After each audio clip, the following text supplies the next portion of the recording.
This is the second part of international finance system. In this module we are going to discuss about the four major concepts of international finance system which have evolved, and we are going to discuss about globalization, and we are going to discuss about the euro currency and its importance too.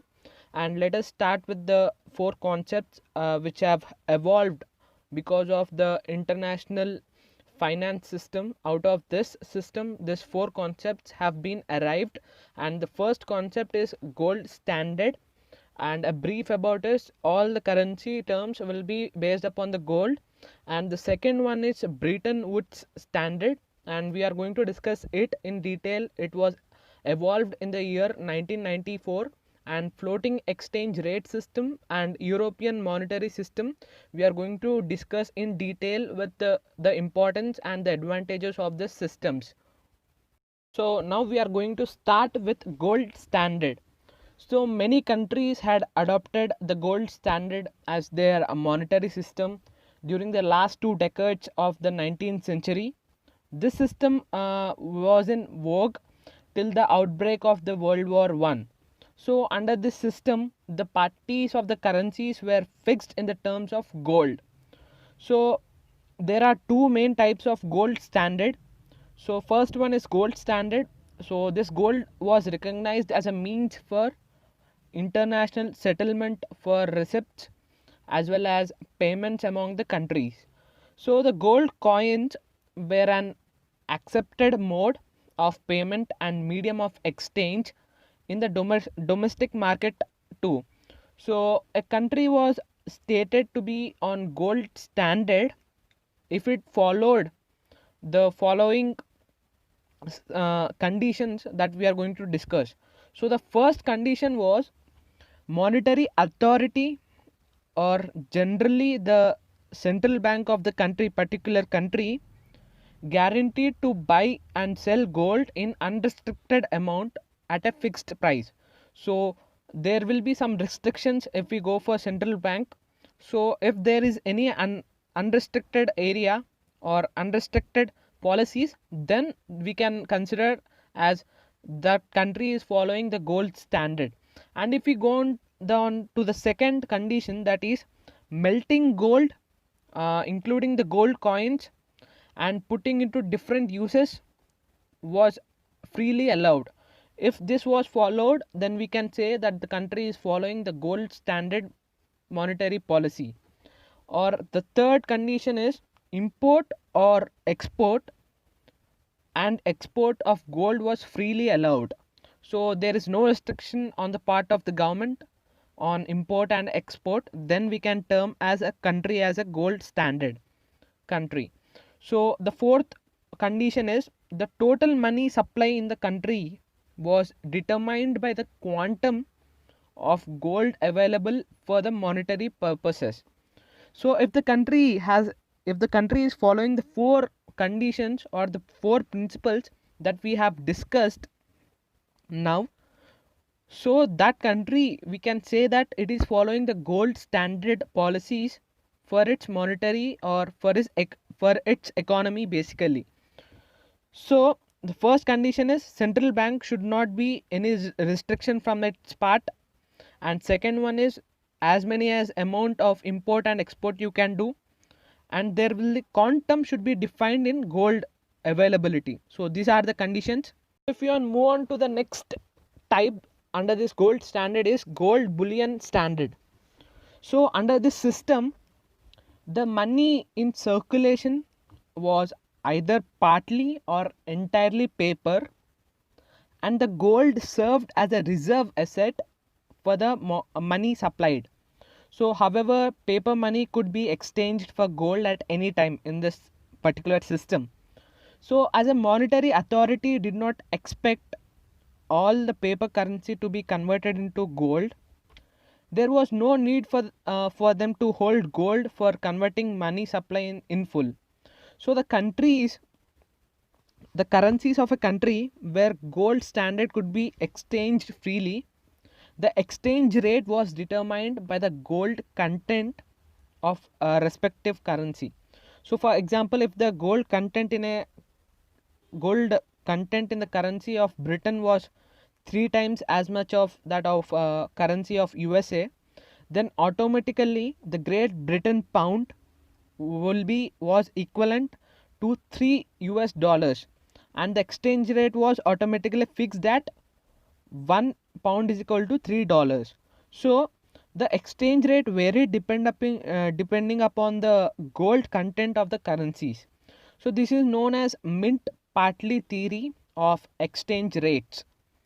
So this is a theory which was evolved because of this international finance system. So the gold standard helped to maintain the stability in exchange rates. So this system also helped in correcting the disequilibrium in the balance of payment on an automatic basis. And a country with balance of payments deficient had to surrender the gold to the country which has to surplus balance of the payment position. Basically, the transactions will be going to be held in the terms of gold. So this would create a differential in the prices of goods in the two countries, and in the country which had inflation, the prices will be more as compared to the country which had less inflation or deflation. So consequently, the latter would export goods to the former, and this inducing reverse flow of gold. So if there is inflation in particular country, so there the prices of normal goods will be high. So the other country which is not having inflation, which is having deflation, so that country, the goods of that country will be, the price of that goods will be very low. So those goods will be exported to the country which is having inflation, and this would result in a reverse flow of the gold.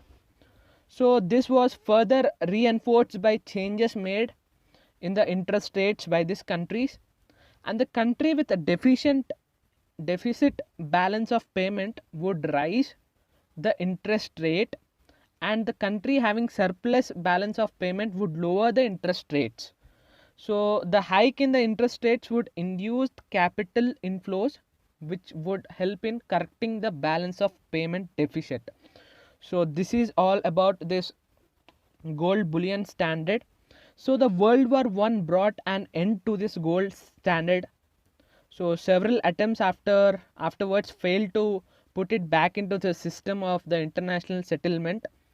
So but the depression of 1930 to 1931 forced the countries to improve the employment by increasing economic activity, and this led to increased export demand. So to stimulate exports, Britain devalued pound sterling in 1934, and Belgium abandoned gold standard in 1935, and all other European gold standard countries left it in 1936. So the gold era was definitely over by 1936 itself. So now we are going to discuss the importance aspects of gold standard. Now if we speak about the important aspects of the gold standard, so the first aspect would be, so being a commodity backed monetary order, an import element of gold is that of the nation's quality of the money, or the money stock is directly based upon the amount of commodity reserves which owned by the nation's monetary authority. So it is purely based upon the monetary authority of a particular nation. So if you go on to the next aspect, that is changes take place in the money stock of a nation generally. So this would also be based upon the changes occurring in mining and production of monetary gold. So if there is a massive mining of gold, then the value of gold will be decreased in this model. So when the supply of the gold is constant, the gold standard enhances the long run stability of money stock. So this long run stability of prices and exchange rates will be stable. So another important aspect of this gold standard is that there is no need of central bank, because official authority can maintain the ratio of money stock to the gold reserves. So one of the negative aspect of this gold standard is that it is costly due to the resources. So if you want to maintain the whole economy in gold, so that you have to buy more gold, so that is costly when compared to the paper currency money. So to maintain the exchange of the gold is costly for a nation in this process. So when the supply of the gold fluctuates in this process which we have discussed, so that would be directly affected or leads to inflation or liquidity crisis in a particular country. So fluctuating the gold is also an important aspect in this gold standard, and it would be somewhat difficult if there is more fluctuations of gold holding of a particular country, because it will be affected with the inflation. So if we move on to the next aspect, that is when the gold discovery is huge, it results in increasing in circulating money and encourage inflationary pressure. So when we do more mining of the gold in particular country, so the flow of gold in the market will be high. So because of that, the value of the money will be going down. So because of that one, the inflation of a country would rise.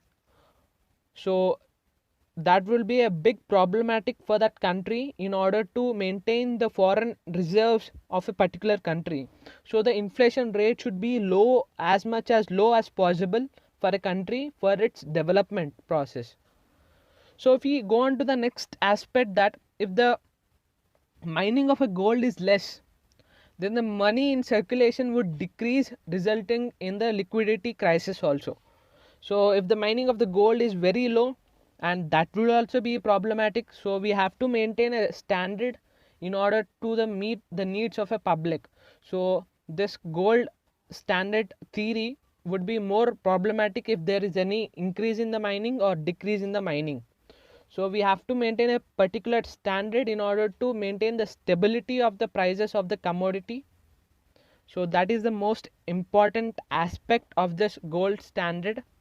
And if we move on to the next one, the gold standard regulates policy makers from continuing the discretionary monetary policy.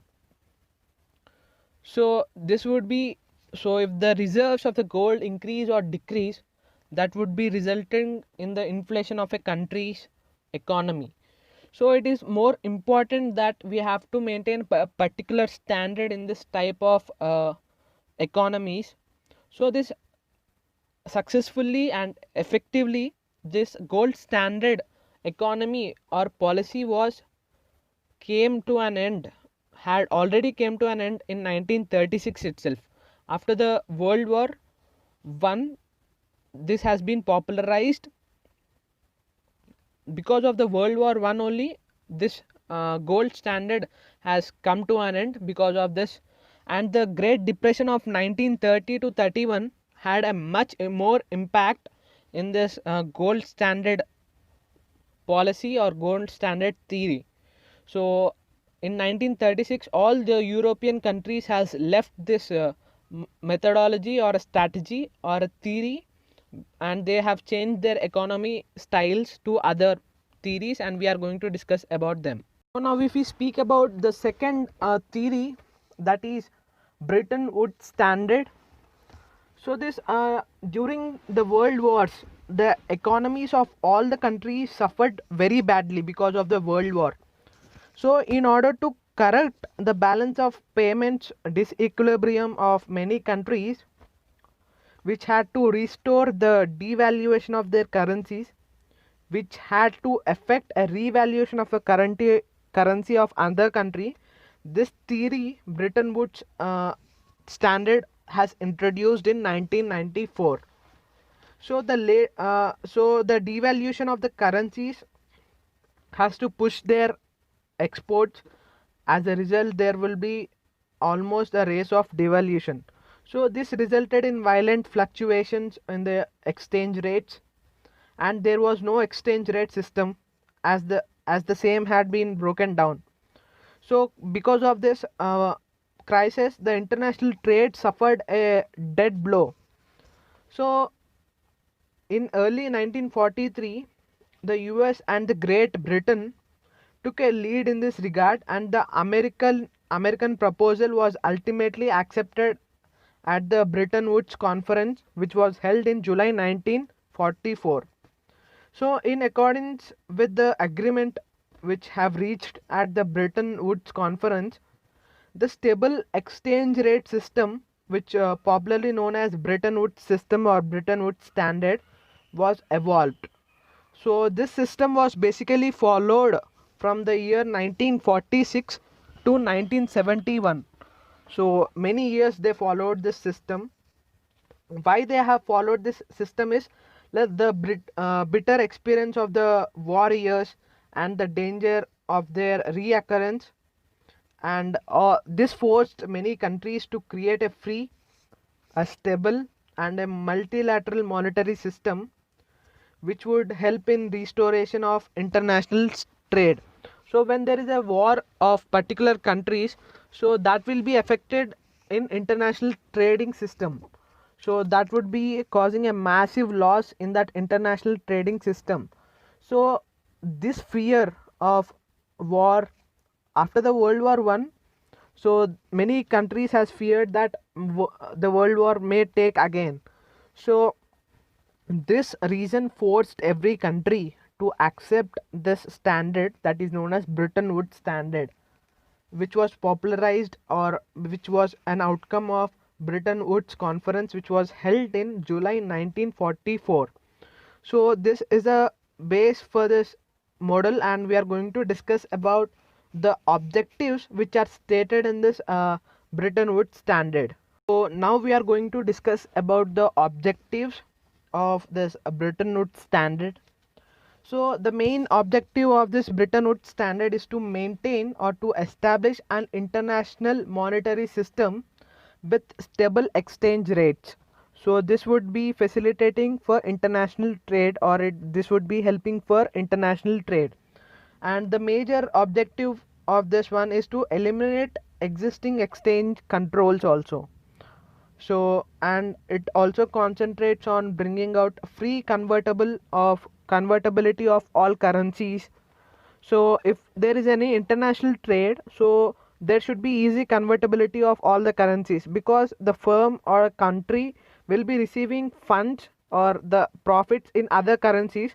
So this should be converted into their currency in order to receive profits to that particular country. So this is mandatory.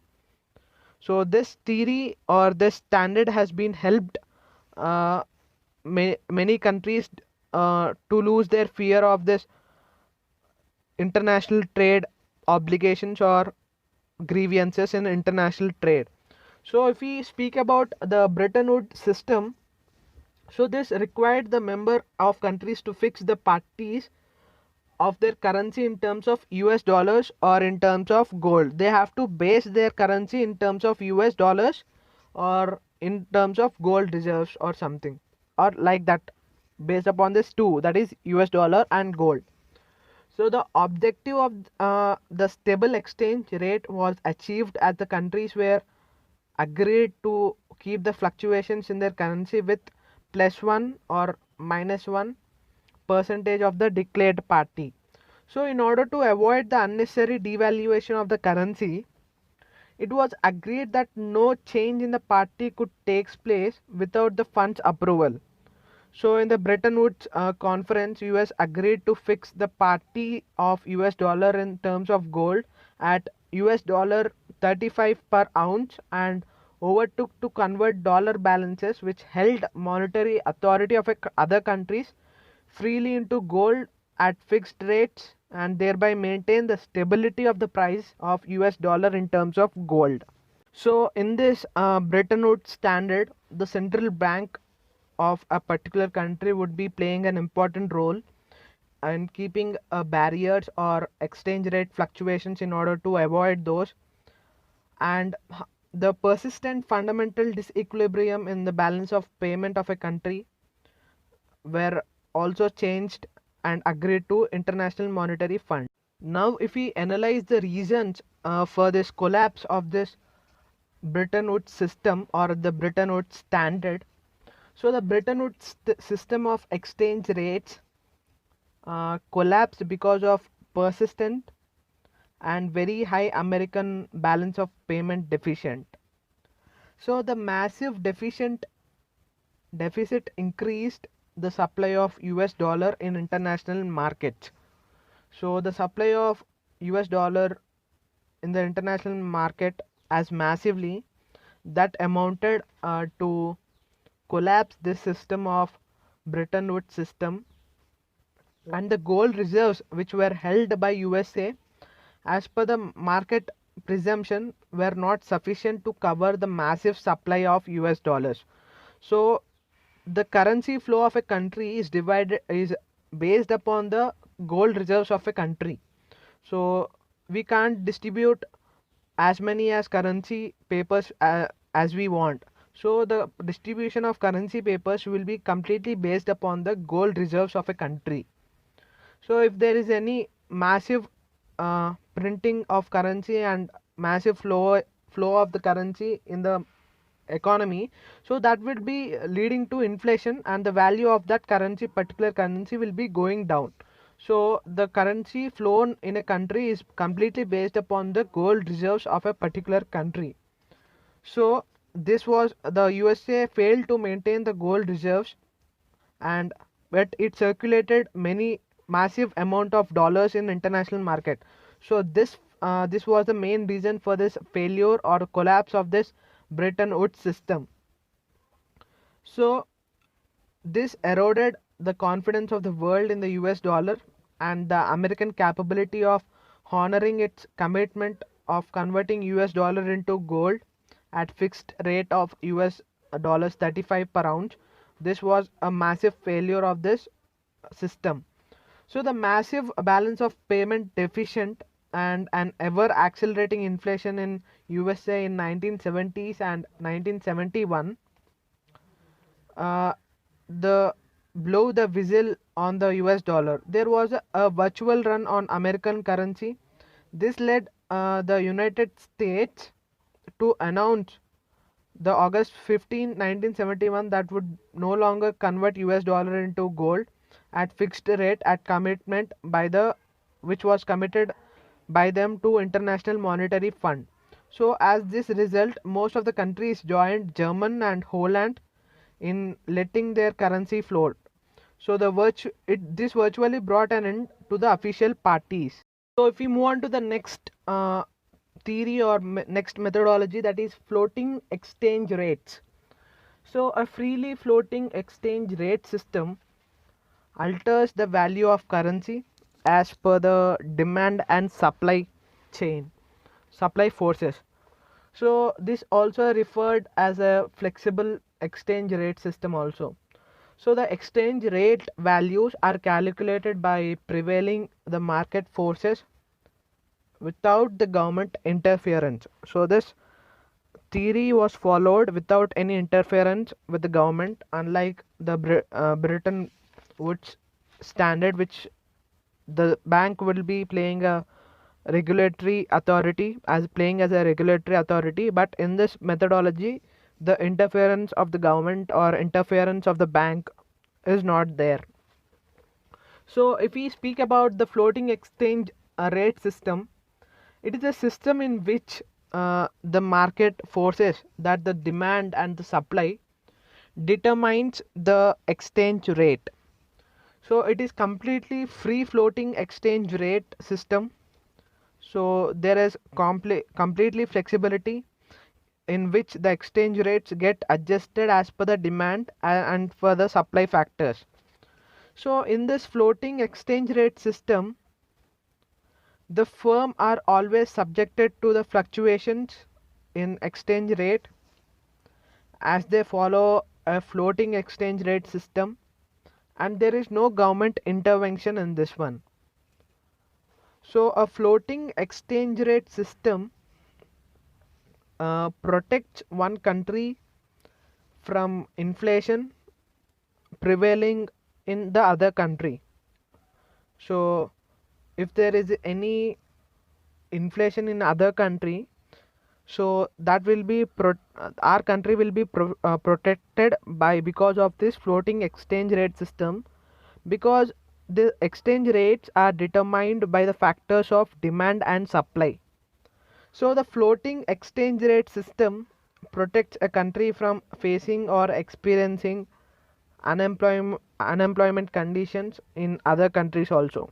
So basically it is concerned with protection of our country irrespective of what is happening in other countries. So the exchange rate system approach led to this appropriate in this current scenario. So during this period of 1944 to 1971, the exchange rates were set according to the Bretton Woods system that we have discussed, like based upon the conference in 1944. Several officials and representatives attended the conference from different countries. So hence, because of that one, because of that conference, it was named as Bretton Woods Agreement, and the period in which it was in practice was referred to the Bretton Woods era. So according to that agreement, the currencies of different countries were valued in terms of gold, and their values in each of others were fixed. For if you take an example, so the US dollar was valued at 1 ounce for 35, 1 ounce of gold for 35 US dollars. So almost all the currencies were valued in terms of gold, but later on the government of different countries intervened in the system, exchange system, to control the inflations, so that were above or below 1% of the previous set rates.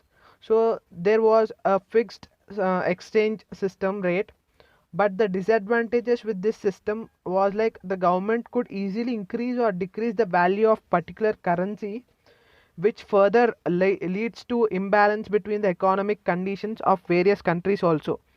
Because the new exchange rate system now, the in this scenario was followed, and this led to freely floating exchange rate system was initiated, in which there was no government interference in altering the value of any currency. The exchange rate would be determined on the basis of market force prevailing in a foreign market exchange market. So the system is totally flexible in nature and adjusts itself according to the demand and supply of other country or other currency. If we see in this exchange rate system or floating exchange system, so in floating exchange system, the effect of problem or difficulty which is faced in one nation will not be observed in other country. So it acts as a protection against transfer of economic problem from one country to the other country. So this is a major advantage when compared to the Bretton Woods system. So another advantage of this flexibility, other advantage of this system is flexibility in exchange rate system, in that of central bank need not force any compulsory follow any exchange rate system which has prescribed, which in the previous model of Bretton Woods system.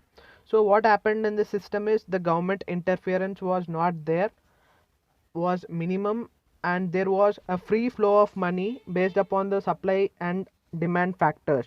While if you take in the case of scenario of a Bretton Woods system, the government interference was high, and all should follow the guidelines which have been mentioned by the central bank of a particular country in the Bretton Woods system. But in this system, as the government interference and the central bank interference was not there, so there is a free flow of money, and it is not mandatory to even follow any intervention policy that can affect the economy of other country negatively. So in this methodology, there is no loss to any other country, because we will be following the exchange rates based upon the demand and supply of a particular currency of a country. So this would be a good methodology when compared to Bretton Woods system. Now, if you talk about the historic development of this for floating exchange rate system, so it is based upon three concept, that is dirty float, crawling peg, and currency pegging. So in this dirty flow, the value of floating currency is not determined on entirely on the demand and supply, but it is managed by the central bank of country through continuous intervention. So the same was known as dirty flow. Under this system, the central bank continually intervenes with the market in this dirty flow concept. So with the exit of this fixed party system, different countries experimented with a different exchange rate system. Almost all the industrialized countries adopted some form of managed float. So the historic development of floating exchange rate system includes this dirty flow and this crawling peg and developing and this crawling peg and currency pegging too. So if we move on to the next concept, that is crawling peg. In this, crawling peg refers to the system where the rates is influenced according to the reverse phase or central value automatically. So the central bank interference helps the crawling peg to come across the situation whenever the exchange rates is in supporting point. So the central bank adopts reversal technique. The basis for this technique is historical average exchange rate system. So the relationship between the central value and the historical rate is directly proportional. That is, historic rate is low, central value is downly reversed. So if you take into consideration the Bretton Woods system, which would completely focus on, we have to take the base value of our currency. If you want to determine the value of exchange rates, we have to take the base of the US dollar, that is 1 ounce is equal to 35 US dollars. So this would be, so because the US had failed to maintain the gold reserves, but it circulated the excess amount of dollars in the international trade. This resulted the collapse of this Bretton Woods system. So the International Monetary Fund has no other option other than coming out with a new model of, that is, which is termed as a floating exchange rate system. So in this floating exchange rate system, the entire currency values will be depending upon the two factors, that is demand and supply factors. So based upon this three concepts that we have discussed, that is dirty float, crawling peg, and currency pegging, based upon these three factors, this floating exchange rate system will be determined as per the demand and supply of a particular country. So if a particular country is facing with any problems like inflation or deflation, so that won't impact the other countries, because the value of currency, the value of exchange rate would be completely based upon the factors of demand and supply. So this is the major advantage for this floating exchange rate system when compared to this Bretton Woods system. So now we are going to discuss about the other topic, that is European monetary system. So in this European monetary system, which has begun in operating from 1979, the purpose was to foster monetary stabilization in the European community. So the main objectives of this European monetary system are to stabilize the exchange rates between the currencies of member of the countries. So the European countries is not a one country, it is a group of countries, so which follow the currency of euro.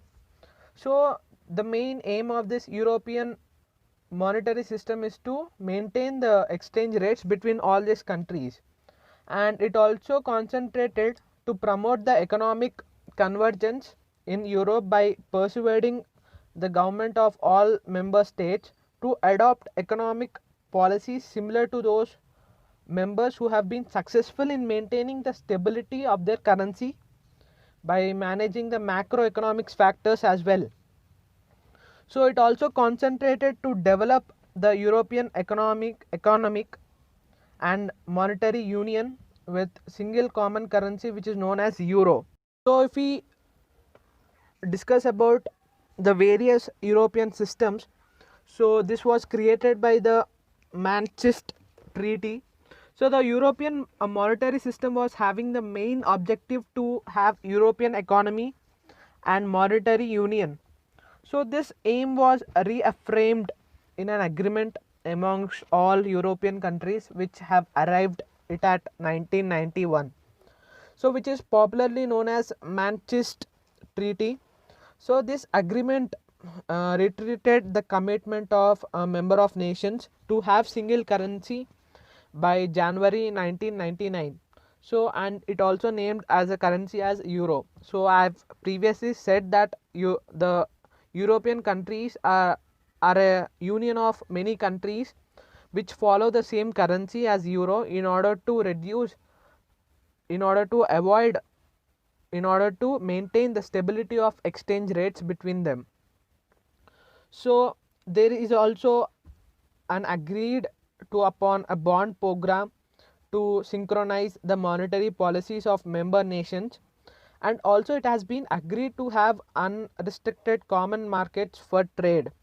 So with the economic policy coordination with the union, that would be achieving a greater stability in maintaining the exchange rates. So under the European Monetary Union, so it is emphasized that having a common currency, the members union nations currency will be replaced by a common currency which is known as euro. So if we move on to the next topic, that is European Central Bank. So the European Central Bank based in Frankfurt, which will have a role in issuing common currency, which will have a role in conducting monetary policies for the union on behalf of the central government authorities, and which will be managing the exchange rates for the common currency. So these are the main features of this European Bank and the main responsibilities of European Bank. So in September 1996, the European Central Bank finance minister and the central bankers have reached an agreement on reformed to manage the currency stabilization between the countries, between the currencies inside a single currency which is known as euro area and those prevailing outside. So if you talk about the word euro, the euro is a single new currency to be used in most of the nations of Western Europe. So it will gradually replace national currencies such as German mark, such as French franc, etc. Eventually all these prices in Berlin, Paris, Rome will be on euros.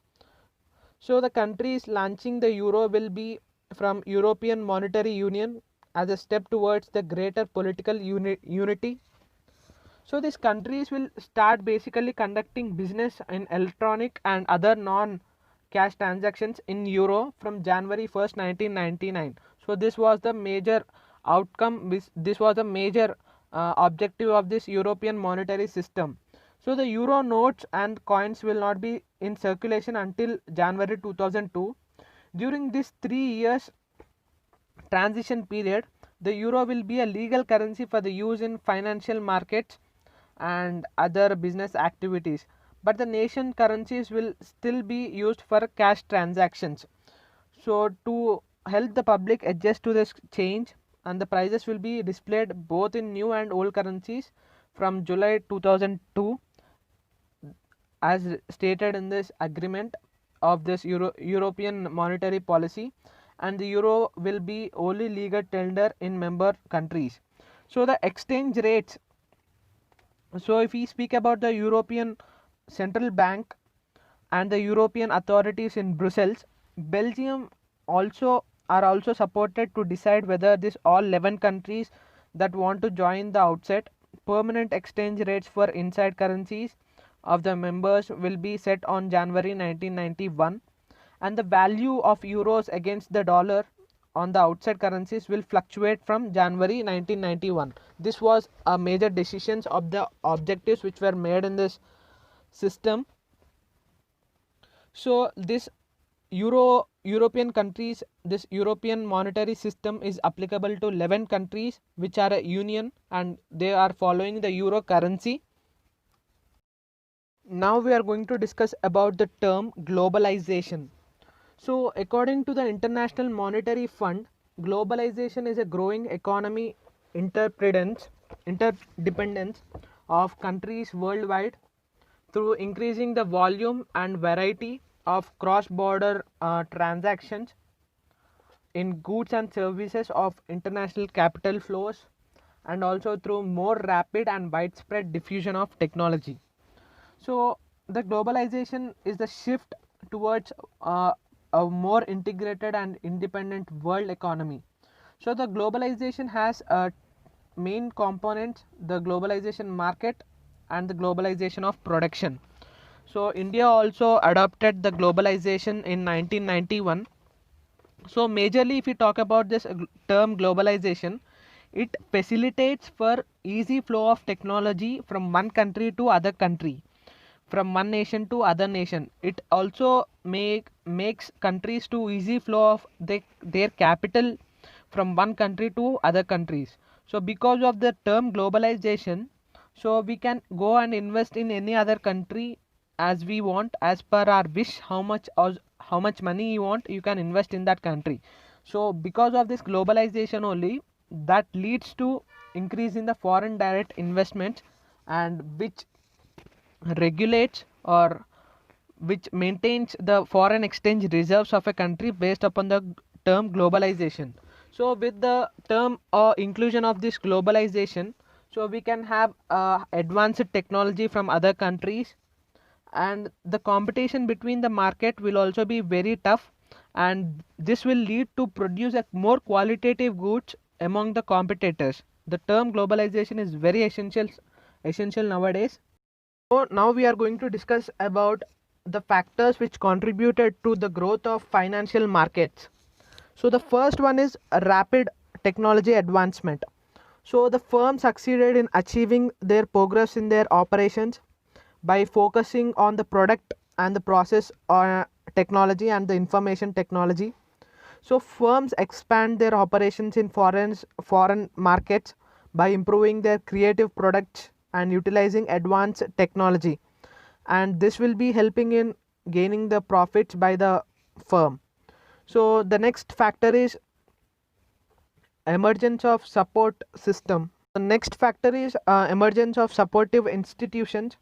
With the supportive institutions of one country and other country, this has led to integration of financial market, growth of this financial market. And if we go for the other factor, that is openness of economic policies among large number of countries. So India has an open economy, so any other country, those who want to invest in India can invest freely without any restrictions. So this is the openness of economy. So we have some other economies so which don't allow foreign direct investment. So for example, we can take as North Korea. And if we talk about the other factor, that is breakup of former USSR, so this also, the breakup of this one set up a independent economy which followed market oriented economies policy to enhance the international trade, and the investment policy which led to significant growth in this international business is also a key factor in enhancing or in the growth of financial markets. If we talk about the increased competition, so the international business also led to the emergence of increased competitions, and firms can procure raw materials and semi-finished goods from least cost countries and can establish their operations in various countries because of the increased and cutthroat competition, which in turn reduces the business and financial risk and pave the way to remain competitive in the market. So this increased competition will be benefited to many nations, because the quality of the goods produced will be increasing because of the competition. So the firm or the organization which produces the most quality goods will be having a higher demand than the other quality goods, other competitive goods. So these are the reasons for this integration of financial markets growth and its progress. So now we are going to discuss about the types of loans. So the multinational companies can obtain foreign currency loans from the banks in foreign countries having a duration of 1 year or more.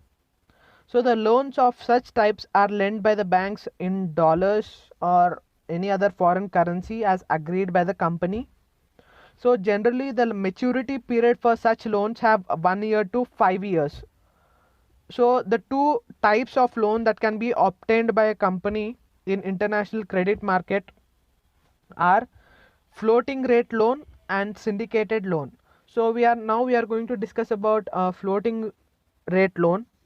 So the floating interest rate loan are the loans where the rate of interest on the loan from the time to time depending upon the movement of interest rate of different markets like London interbank offer rate, and based upon this rates the interest rate will be based upon this loans. So the loans which are given to this multinational companies will be changing from time to time based upon this loans. So the bank lends floating loans usually as a medium term loans in order to avoid risk associated with this mismatch of asset liability, and bank lends loan to the basis of floating rate. So bank usually gets deposits on short term basis. They mismatch of the asset liability occurs due to the lending of medium term loans from short term receives deposits. So this change in market rates due to the rising interest leads of the bank to receive lesser interest on the loans and paying them higher interest on the deposits will be very problematic. So in order to avoid this kind of situations, bank lends medium term loans on floating rate basis. So for suppose if a bank has given 10 crores of loan on interest rate of 10% for 5 years, after 2 years the interest rate has been doubled, so 20%. So as per the agreed contract they should only charge 10% loan, so here the bank will be facing loss. So in order to avoid this kind of losses, this floating rate loan system is followed in many banks. So this based upon this system, so the interest rate will be varied on the market factors. They can change the interest rate as they want as per the market basis. Now if we speak about the syndicate loan system, so under this bank, a group of bank or members bank join together to lend a loan jointly. So they negotiate with borrowers of loan term is carried out by this lead bank. So all the participant bank lead jointly on the proportion basis. This syndicate bank can lend in form of any agreed foreign currency too. So if we talk about the factors which considered for lending the interest rates on syndicated loan, so on the currency on which the loan is lent is one of the factor, and the credit worthy of the borrower is also considered, and the maturity of the loan is also considered, and the floating rate interest rate is most of the cases as per the market interest rate only. So the extra cost which the management such as management fees for this lead bank and commitment charges on this unavailed part of the syndicated loan, and other costs have been borne have should be bared by these borrowers on receiving the syndicated loans. So all the fees should be bared by the borrower itself. So now if we speak about the euro currency markets, so the word euro in euro currency and the euro bank doesn't mean that is related with Europe. So when a bank accepts the deposits of euros by a British company in Singapore or any other country, then the bank is known as Euro Bank. So the Euro Bank normally accepts euro currency deposits and offers euro currency loans. So the balance sheet of the Euro Bank includes deposits and loans in the currency of the country where it is located, and deposits and loans in the other countries too.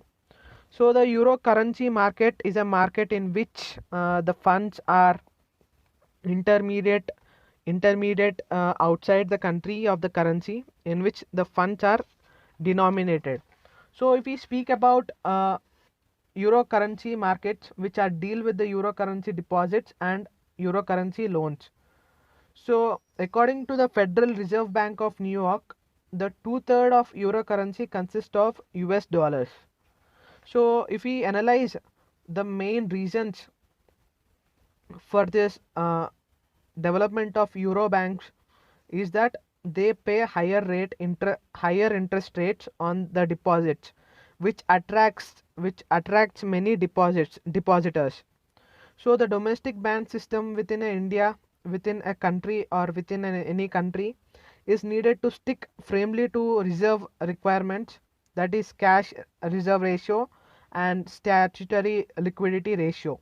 So this if we go on to the other reason for this development of euro bank is that less we can get avail the loans on less interest. So the less interest rate is charged on the euro currency loans. For instance, a bank charges 6% of interest on euro currency loan, where it charges 7% on rupee loans. So the borrowers are attracted by it and shifts their currencies as euro currency loans, which are relatively cheaper than this one.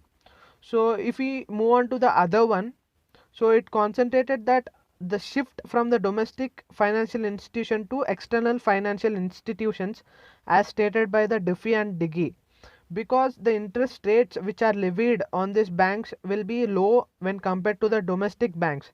So all the people will be preferring to get loans from this euro currency market banks only.